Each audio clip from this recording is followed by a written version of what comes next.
Team India young sensation Vaibhav Suryavanshi 2026 ఇయర్ని గ్రాండ్గా start చేశాడు. South Africa under-19 టీంతో జరుగుతున్న 3 వన్డేల సిరీస్లో భాగంగా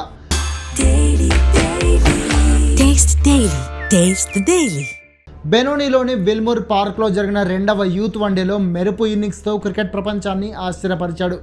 కేవలం 19 బంతుల్లోనే అర్ధ సెంచరీ సాధించి యూత్ వన్డేలో 4వ అత్యంత వేగవంతమైన హాఫ్ సెంచరీ బాదిన ఆటగాడిగా చరిత్ర సృష్టించాడు. ఆయుష్ మాత్రం లేకపోవడంతో టీమిండియా అండర్-19 టీంలో కెప్టెన్గా ఉన్న వైభవ్ సౌత్ ఆఫ్రికా బౌలర్లపై విరుచుకుపడి 24 బంతుల్లో 68 పరుగులు చేశాడు. ఇక్కడ విచిత్రం ఏంటో తెలుసా? వైభవ్ ఇన్నింగ్స్లో ఒక్క 4 కొడితే 10 సిక్స్లు బాదాడు.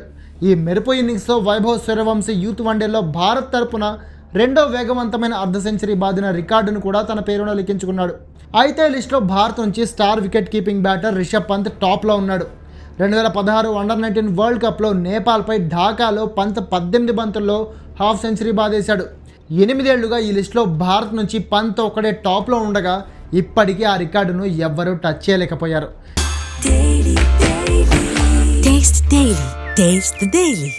ఇక వైభవ్ బాదుడితో 174 పరుగుల టార్గెట్ని మరో 21 బంతులు మిగిలుండగానే 2 వికెట్లు కోల్పోయి టీమిండియా అండర్-19 టీం చేసేసింది.